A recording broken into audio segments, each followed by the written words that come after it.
सोय घाय जाती तुझ नक्षणे कानपती आपण आम्ही राहू न शकेवन सुवर्णादान दिसना. सुवर्ण नावाची औषध आहे म्हणतात आणि ती औषधी कशी आहे? आपल्या अंगावर जर घाव झाले असतील आणि त्या जर जाग्यावर ती जर औषधी लावली तर पूर्ववत घाव सगळे काही निघून जातात म्हणतात. आपल्या शरीराच्या जागी घाव दिसणार नाही. ते घाव भरून काढण्याचं काम ती सुवर्ण नावाची औषधी करते. अशा प्रकारे हनुमंतरायाला सुषेण वैद्य माहिती सांगू लागले. पाणी शीतळ सुकुमार कुकोन शकती चंद्रकर होय हिरवी सुंदर रक्तांबर फुलेती. आणि तिची माहिती कशी आहे म्हणतात? पाणी अति सुकुमार आहे, टवटवीत पाणी, लाल रंगाची फुले. अशा प्रकारे त्या औषधीची माहिती सुद्धा सांगत होते. वार बाबया लक्ष्मण करावे समय गगमन मनोनी धरी दोन्ही चरण वेगी प्रायन करा. आता काय करा म्हणजे तुम्ही लवकरात लवकर इथून निघा आणि लक्ष्मण दादाचा प्राण वाचवण्याचं कार्य करा म्हणून सुषेण वैद्याने हनुमंतरायाचे दोन्ही चरण धरले आणि प्रार्थना करत होते. तू आमचा जीवदाता तू आतु कविली भव व्यथा बहु बोलने न कळे सर्वता सद्गुरु तत्वता तू आम्हा. आम्हाला तुम्हाला जास्त बोलायची गरज नाही हनुमंतराय, कारण आमचे गुरु सद्गुरु जे काय आहात करते धरते ते तुम्हीच आहात. कारण तुम्हाला बोलण्याची आम्हाला गरजच नाही, म्हणजे तुम्हीच आमचे मार्गदर्शक आहात. मग याच्या पुढे तुम्हाला आम्ही काय बोलायचं? अशा प्रकारे सुषेण वैद्य हनुमंतरायाची विनंती करत होते. तुझे तू कलो भव ब्रह्मा तुझे नियामा श्रीराम प्रेम प्रिय भाव यावन राम पलवंग मावतवे.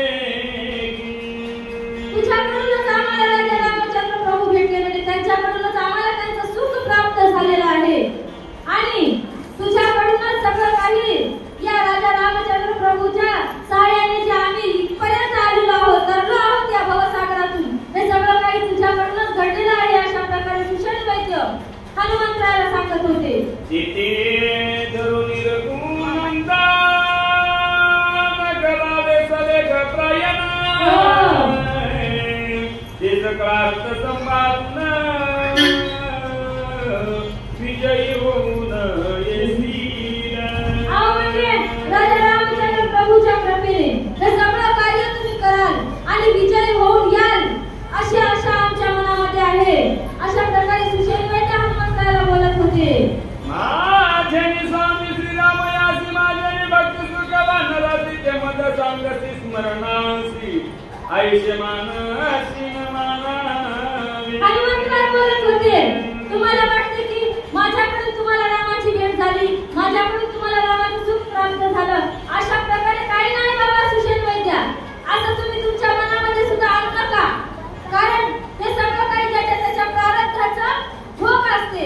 ज्या वेळेला भेटवायची त्या वेळेला होते. मग मी काय त्याच्यामध्ये काय मदत केली? तुमची काहीच नाही केली. हे सगळं काही प्रभू रामचंद्र प्रभूचं कार्य आहे. अशा प्रकारे हनुमंतराय सुषेण वैद्याला बोलत होते. प्रेमाची जाती ऐसी आहे बोलता मागे पुढे न पाहे आईची कोणी कशी आहे जानता होय तू एक. राजा रामचंद्र प्रभू कसे आहेत? प्रेमळ आहेत.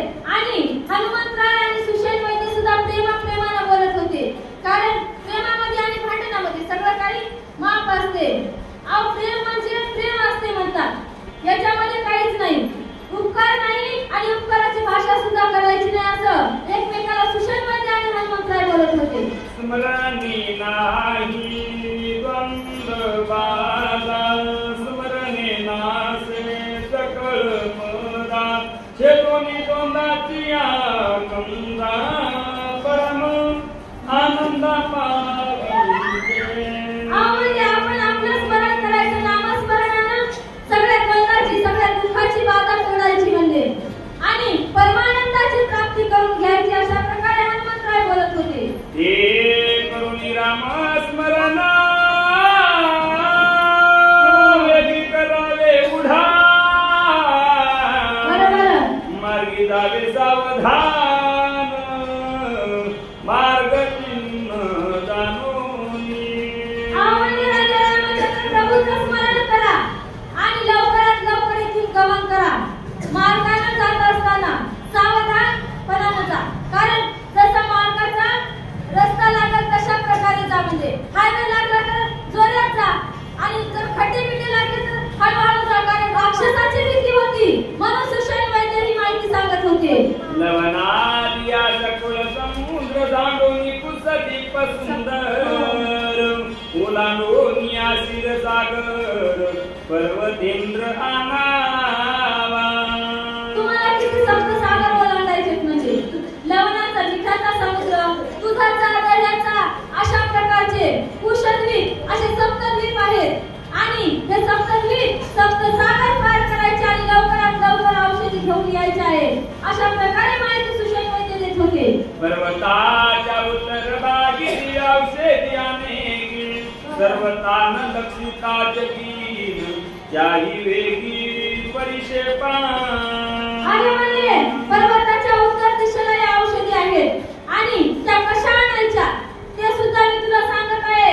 हनुमंतराया, तुम्ही आता लक्ष देऊन ऐका म्हणत होते. अम्लान पुष्पे दीपे मान परपासु येते दासमान परणे सदा नित्य नूतन समूळ दान सुस्वादा. म्हणजे त्या कशा आहेत? आम्ल पुष्प आहेत आणि जशा चमकतात तशा कशा, जसा काही सूर्य निघालेला असावा त्या प्रकारे त्यांची प्रभा प्रखर आहे. म्हणजे अशा प्रकारच्या औषधी तुम्हाला आणायचे आहे. हनुमंतराया, लक्ष देऊन ऐका असं सुषेण वैद्य सांगत होते. समुद्र मंथनी अमृत निगता दैत्य बांधतम पर्वती दांडिले तवली औषधी देत झालिया. म्हणजे ज्यावेळेस समुद्र मंथन झालं आणि समुद्र मंथनातून अमृताचा घट बाहेर आला. देवांना वाटत होतं आम्हाला मिळावं, राक्षसांना वाटत होतं आम्हाला मिळावं. एकमेकांच्या हातामधून हिसकाटून घेत असताना त्या ठिकाणावर काहीतरी अमृत सांडलेलं आहे म्हणतात आणि म्हणून त्या ठिकाणी या औषधी निर्माण झालेली आहे. ही माहिती सुषेण वैद्य हनुमंतरायाला देऊ लागली. ते गंधर्वराज करीती दुर्दर्तया औषधी आती यज्ञ राखी आहुराशी सावध.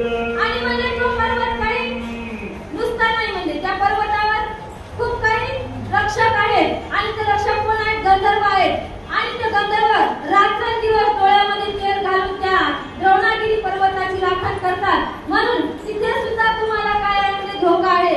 म्हणून तुम्ही तिथे सुद्धा सावधगिरीने जाऊन औषधी घेऊन या अशी माहिती हनुमंतराला सुषेण वैद्य देऊ लागली. तो जाणी औषधी सिकंदर मिळती उदासी दुःख बोलीच्या पायासी दिली औषधी सिंहानावे. म्हणजे तिथेच असाल गलकाल का करसाल तर ते जागे होतात आणि मग त्याला पता लागला की तुमच्यासोबत युद्ध करतील. युद्ध जर करत बसल्या तर इकडे यायला उशीर होईल. म्हणून त्यांच्यासोबत युद्ध करायचं नाही, लपून जायचं, लपून औषधी घ्यायचं आणि लवकरात लवकर यायचं. अशा प्रकारे तुम्ही हे कार्य दिवस निघायच्या अगोदर उरकायचं असं सुषेण वैद्य सांगत होते. राक्षस नष्टा मायावी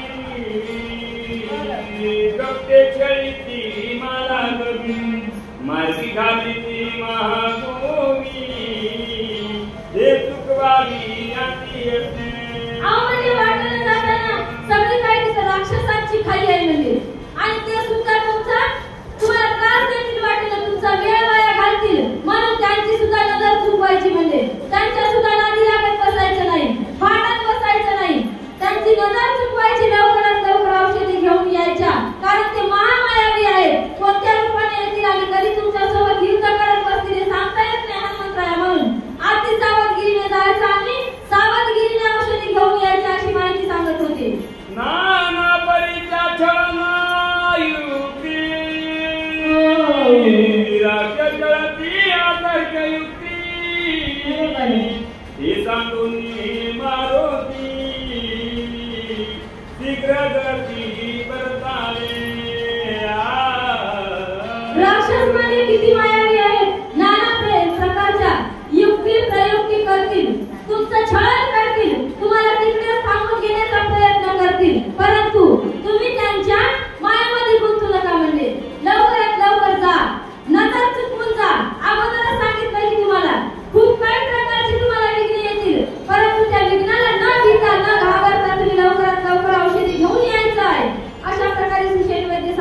होते.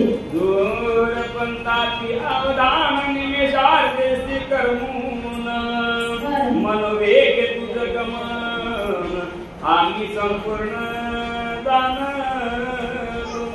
म्हणजे हा काही प्रवास जाण्याचा कमी नाही म्हणजे कारण खूप लांबीचा प्रवास आहे हा, खूप दूर जाण्याचा प्रवास आहे. परंतु तुमचं गमन कसं आहे? मनोवेगम, मनाच्या वेगाने जाणार आहेस म्हणजे तू.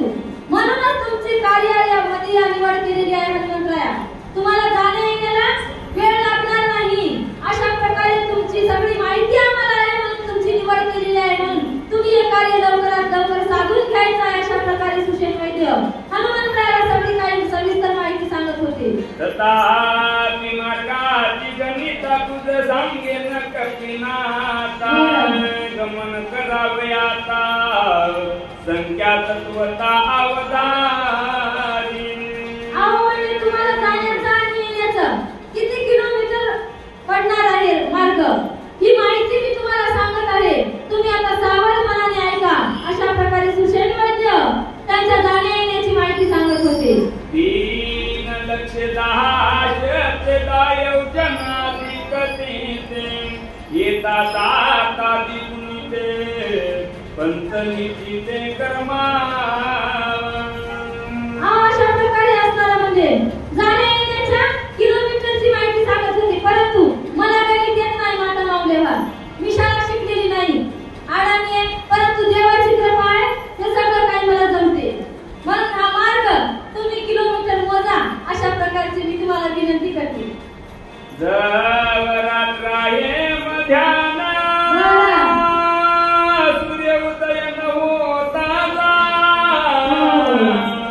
औषधी घेऊन शिर संपूर्ण शीघ्रागमन करावे. म्हणजे तुम्ही कधी जायचंय? आता निघायचं. अर्ध्या रात्रीमध्ये तिथे पोहोचायचं आणि लगेच वापस यायचं. कारण शीघ्र जायचं आणि शीघ्र यायचं. वेळ लागू द्यायचा नाही. आपलं कार्य आपण साधून घ्यायचं. दिवस निघण्याच्या अगोदर आपले दादा उठले पाहिजे. अशा प्रकारे सुषेण वैद्य सांगत होते. रात्री अवघ्या कविता सूर्य उदयाचे न पावता औषधी येती हाता कपिनाथा अवधारी. आणि हनुमंतराया तू जाशील उशिरा येशील उशिरा. दिवसा गेल्यावर मी दिवसाच्या उजेडाला औषधी पाहिल मग घेऊन येईल. अशा प्रकारचा जर तू विचार करशील तर दिवस निघाल्यावर त्या औषधी हाताला लागत नाहीत. म्हणजे कारण त्या गुप्त होतात. दिवस निघाला की त्यांचं चमकणं थांबते. रात्रीच्या वेळात त्या चमचम चमचम अशा असतात. म्हणून रात्रीच्या वेळात तुला त्या औषधी शोधायला वेळ लागणार नाही आणि अवघड सुद्धा जाणार नाही. म्हणून रात्र जोपर्यंत आहे अंधार तोपर्यंतच हे कार्य साधून घ्यायचं आहे. अशा प्रकारे सुषेण वैद्य माहिती सांगू लागले. उदया येता दिवाकर औषधी मंदतेला समग्र होता 3 लागता क्षण मात्र नव्हती गोचर सर्वार्थी.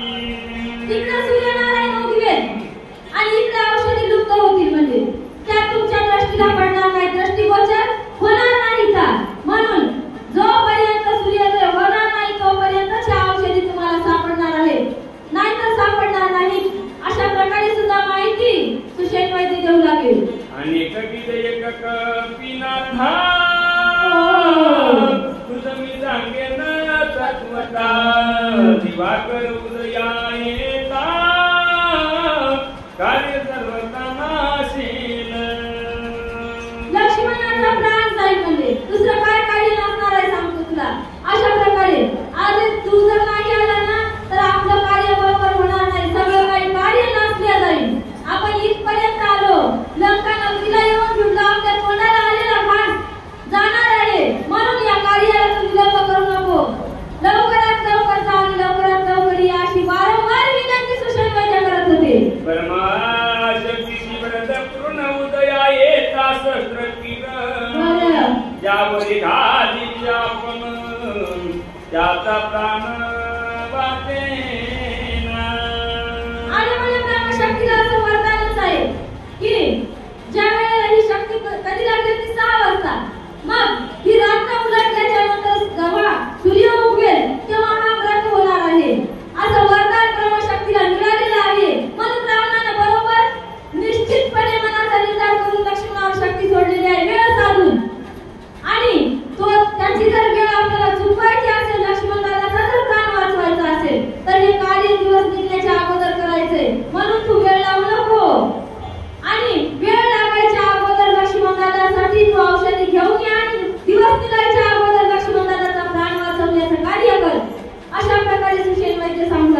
वेग गमन करियाता सुमित्रा वाचवून सर्वता निर्गुणाता सुख देईन. म्हणून तुम्ही उशीर लावताच कामा नाही म्हणजे किती वेळा सांगावं हनुमंतराया हे कार्य होणार नाही मग दिवस निघाल्याच्या नंतर. आणि तुम्ही लवकरात लवकर गेल्या लवकरात लवकर आल्या तर राजा रामचंद्र प्रभू सुद्धा सुखी होतील समाधानी होतील. भावपट वाचला म्हणून त्यांना सुद्धा आनंद होईल. म्हणून राजा रामचंद्र प्रभूला आनंदी करायचा असेल तर लवकरात लवकर जा विलंब करू नका असं सुषेण वैद्य हनुमंतरायाला सांगू लागले. राजा सुखी आपण प्रार्थित झाला वायुमंडळ शीघ्र करून या प्रायण बंधू लक्ष्मण उठवावा. सुषेण वैद्याची विनंती संपली म्हणतात आता सुग्रीव राजाने विनंती करायला सुरुवात केली आहे. हनुमंतराया लवकरात लवकर प्रयाण कर रे आणि लक्ष्मण दादाचा प्राण वाचव अशा प्रकारे सुग्रीव सुद्धा आता हनुमंतरायाची विनंती करू लागले. विवेचन लागे पायाची तत्वर करावे गमनाची वेग्या मुन्याची भूमिकाची उठवा. राजा रामाचा भाऊ असून सुद्धा हनुमंतरायाची विनंती करत होता. कोणासाठी? लक्ष्मणासाठी.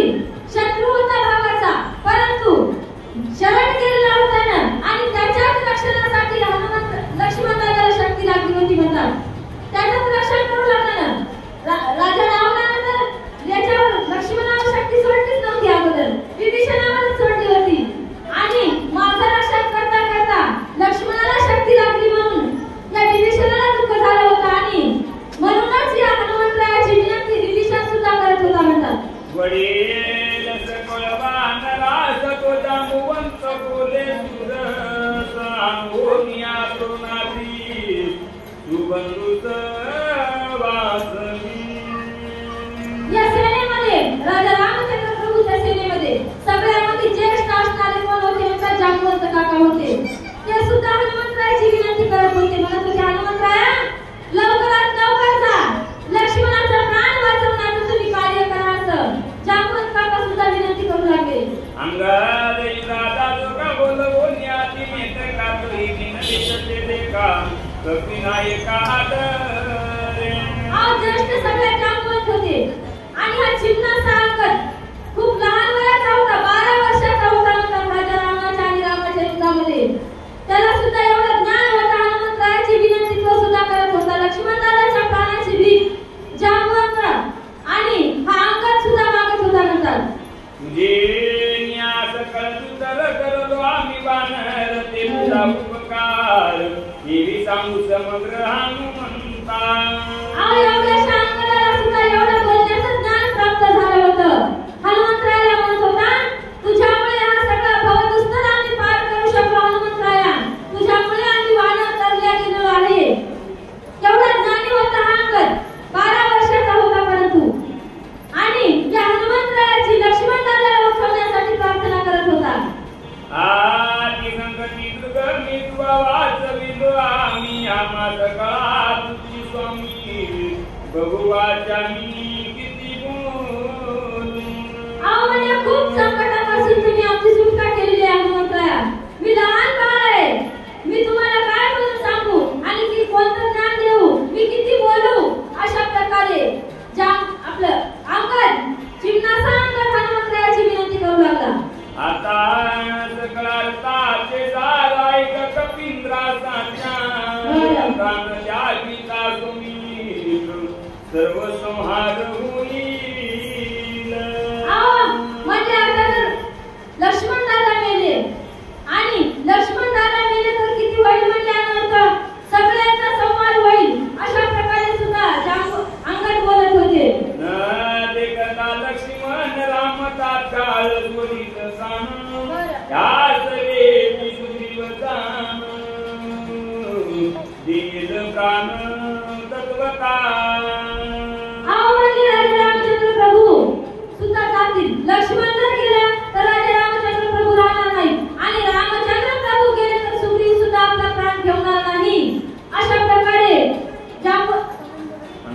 अंगदच बोलत होते म्हणतात. राम सुग्रीवा पाटी विभीषण न राय सती वानरा काय गोष्टी सकळ सृष्टी आकांत. राजा रामचंद्र प्रभू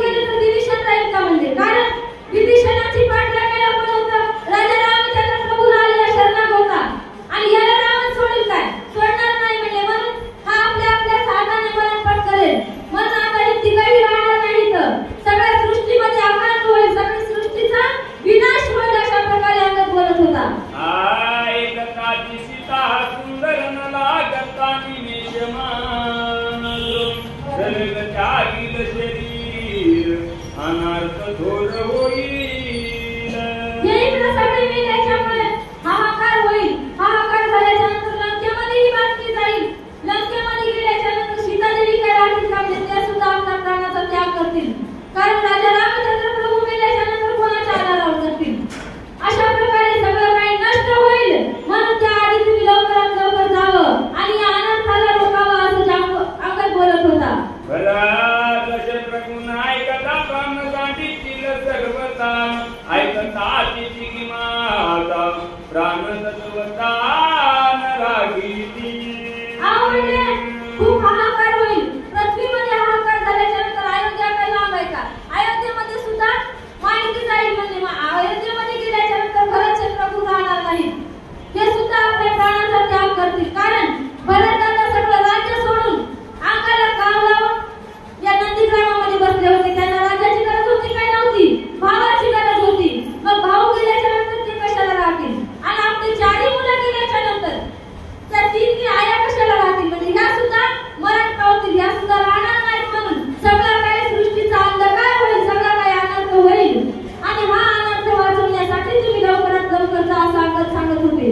आकांत होईल अयोध्येसी आकांत सकळ लोकांसी आकांत देवदानवासी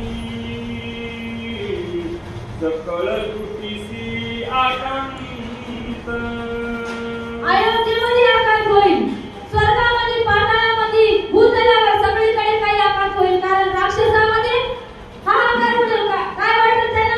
सुख वाटेल म्हणून आकांत होईल. आणि देवांना दुःख होईल म्हणून आकांत होईल. दोन्हीकडे आकांत होईल. म्हणजे कोणी स्थिर राहणार नाही अशा प्रकारे अंगद बोलत होते. बांधावडी सोडील कोण बदिल कोण रावण देव करीन जाते पुन्हा एवढे विघ्न मांडेल. आम्हाला 33 कोटी देव किती दिवसापासून वाट पाहत आहेत. राजा रामचंद्र प्रभू अवताराला येतील, आम्हाला सोडवतील आणि आमचं कसं म्हणजे आम्हाला मुक्त करतील ही आशा बाळगून आहेत. राजा रामचंद्र प्रभू इथपर्यंत आलेले आहेत. ते किती आनंदात होते. मग त्यांची बांधावडी कोण सोडणार आहे? हे जर सगळे गेले तर देव बंदीला बंदी राहतील. सगळ्या देवांना मुक्त करणारा कोणी राहणार नाही. म्हणून तुम्ही काय करा म्हणजे लवकरात लवकर जा आणि लक्ष्मणाचा प्राण वाचवा. कारण याच्यापासून सगळं काही कार्य सिद्धीला जाणार आहे असं अंगद बोलत होते. या लागी का कपिनंदन वीर तुझ सर्व औषधी होई लक्ष्मणा जीवदाना होई दाता. या सगळ्यांचा जर जीव राखायचा असेल तर कपिवर्यामध्ये तू लवकरात लवकर जा आणि औषधी घेऊन येऊन लक्ष्मणाचा प्राण वाचवा अशी विनंती अंगद करत होते. इतुके बोलत अंगद वीर सकळ वानराचा भार ऐकून या श्रीरामचंद्र काय उत्तर बोलत. एवढ्याने विनंती केली हनुमंतरायाची. सगळ्यांनी विनंती केल्याच्या नंतर राजा रामचंद्र प्रभू काय बोलत होते म्हणता का ऐका. कुळ पंचाननाय के हनुमंता सर्वज्ञा भातुरीचे कियाला या लागी शरणदान तुझ आलो. जगाचा चालक मालक पालक होता राजा रामचंद्र प्रभू. परंतु आपल्या भावासाठी आपल्या भक्ताला शरण आला होता. म्हणतात काय म्हणत होते? माझ्या भावासाठी मी तुला शरण आलेलो आहे. अशा प्रकारे हनुमंतरायाच्या राजा रामचंद्र प्रभू संवाद करू लागले. लक्ष्मणाचे जीवदान तुझ भिक्षा मागू आलो जाण सर्वता प्राणुन होणे बंधू जीवदान मद दे. राजा रामचंद्र प्रभू बोलत होते हनुमंतरायाला, हे बघ हनुमंता, मी माझ्या भावाची तुझ्या प्राणावर भीक मागत आहे. पदर पसरून मी भीक मागत आहे. माझ्या भावाचा प्राण वाचव. अशा प्रकारे हनुमंतरायाची विनंती आहे. राजा रामचंद्र प्रभूने सुरुवात केली होती विकास करायला. वनी एकदा एक अनाथ लक्ष्मण मी न झालो येत आम जीवदाता कपिनाथ सुवासना करावी.